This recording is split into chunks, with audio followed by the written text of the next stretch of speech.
सत्ता में इसलिए नहीं आते हैं क्योंकि जो इस देश के मतदाता हैं, जो इस देश के नागरिक हैं, वो आपको वोट देके सत्ता में लाते हैं और आपके देखने का नजरिया ये नहीं होना चाहिए कि ये हिंदू है, ये मुसलमान है, ये सिख है या ईसाई है। ये नजरिया जहां सत्ता की नजरों में रही, वो सत्ता कभी भी न्याय कर ही नहीं पाएगी।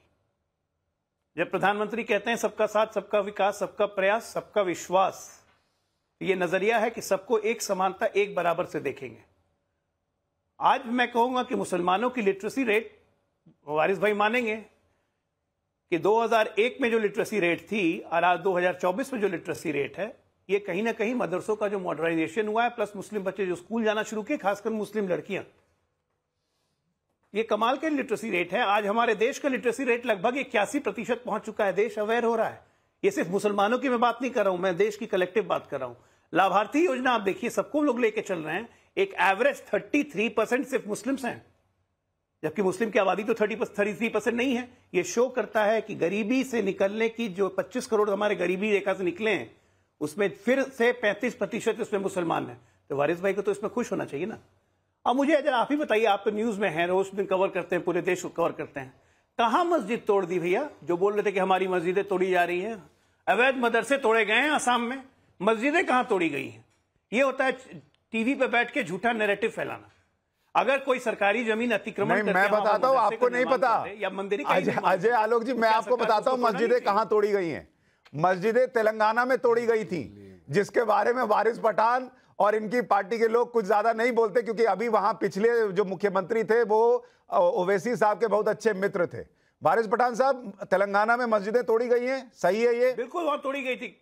दिल्ली में 600 साल पुरानी मस्जिद को ध्वस्त कर दिया रात के अंधेरे में। क्या कहां रहते हो दिल्ली में? तेलंगाना में तोड़ी गई थी नहीं सर? दिल्ली में क्या किया? मस्जिद को नहीं तोड़ा। हल्द्वानी में क्या किया? हल्द्वानी में क्या किया आपने? नहीं सर, तोड़ा। तेलंगाना में तोड़ी या नहीं तोड़ी? कितनी सारी मस्जिदों के नाम में आपको गिनाऊं भाई? सर, तेलंगाना में तोड़ी या नहीं तोड़ी सर? तेलंगाना में तोड़ी या नहीं तोड़ी? तेलंगाना में तोड़ी नहीं मस्जिद को, बड़े मस्जिद की जगह मस्जिद बना के दिया है, बड़ी सी मस्जिद वहां पर। तेलंगाना में कोई तोड़ी नहीं है, वो आप छोड़ दीजिए, लेकिन जहां जहां मस्जिद तोड़ी है उसका तो वारिस भाई, तेलंगाना में तोड़ी गई मस्जिद, और अगर मस्जिद की जगह पे मस्जिद बना देना अगर सोल्यूशन है, तो राम मंदिर बनने के बाद मस्जिद के लिए जगह दी गई, उसके लिए आप लोग क्यों दुखी होते हैं?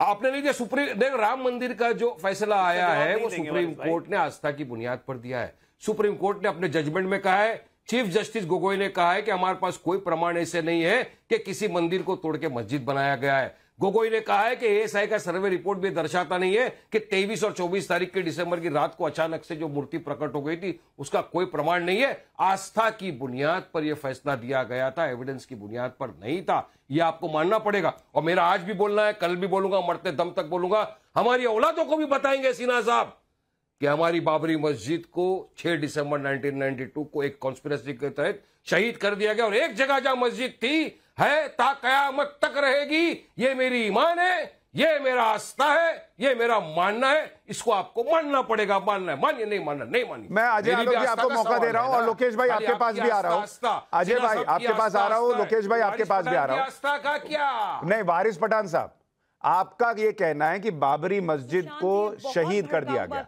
मैं आ रहा हूं, सुबह ही आ रहा हूं, 1 मिनट, अभी तो लोकेश भाई के पास गया भी नहीं हूं।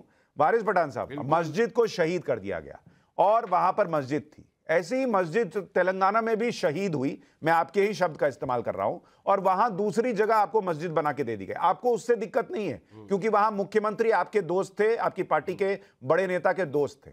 यहां हिंदुओं की आस्था का प्रश्न है तो आपके लिए वो शहादत का विषय हो जाता है। ये तो गलत है ना। फिर वहां भी मस्जिद के लिए लड़ते हैं। भी 200 नहीं, जहाँ ईमान की बात आ गई, जहाँ ईमान की बात आ गई, वहां कोई भी दोस्त दुश्मन नहीं है। वह ईमान है। मेरी आस्था, मेरा ईमान, मेरा रिलीजियस बिलीफ एक ही चीज बताता है कि बाबरी मस्जिद जाती है ता कयामत तक रहेगी। और अब तो इनकी नजर हमारी दूसरी मस्जिदों पे आ गई है।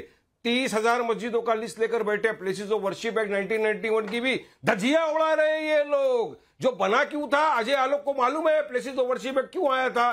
ताकि जो भी इस तरह की इमारतें, मॉन्यूमेंट, रिलीजियस स्ट्रक्चर, मंदिर, मस्जिद ना 15 अगस्त 1947 के पहले तो उसका आप नेचर कैरेक्टर चेंज नहीं कर सकते, तो फिर क्यों ये नया शोषा छोड़ रहे हो? आपको पोलराइज करना है ना, क्योंकि विकास तो कुछ किया नहीं है आप लोगों ने, डेवलपमेंट के नाम पे तो जीरो है। अजय आलोक छोटा सा आप रिस्पॉन्ड कीजिए, फिर मैं जाऊंगा लोकेश जिंदल के पास। वो कह रहे हैं आपने विकास नहीं किया, आपने मस्जिदें तोड़ी हैं पोलराइज करने के लिए, आप और मस्जिदें तोड़ना चाहते हैं, आप हिजाब बैन करना चाहते हैं, आप सिर्फ मुसलमानों को पीछे धकेल रहे हैं। छोटा जवाब दीजिए, फिर मैं लोकेश जिंदल के पास जाऊंगा। अजय आलोक।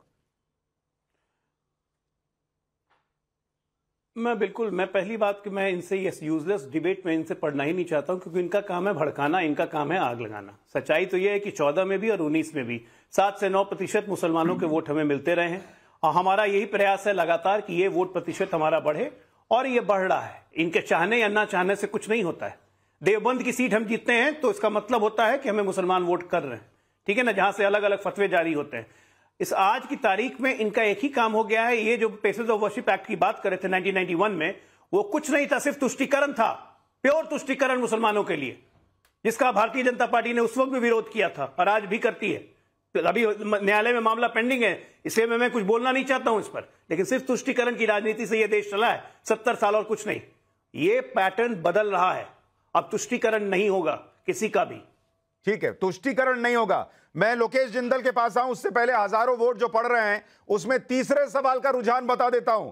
मुसलमान अगर मोदी को बहुत भर भर के वोट नहीं करेगा तो किसको वोट करेगा, जरा यह भी सुनिए, फिर लोकेश जिंदल के पास चलते हैं।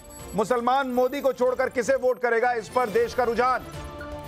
कांग्रेस को वोट करेगा, यह कह रहे हैं 21% दर्शक कि अगर मोदी को वोट नहीं करेगा तो सीधा कांग्रेस के पास जाएगा वोट, किसी और को नहीं जाएगा।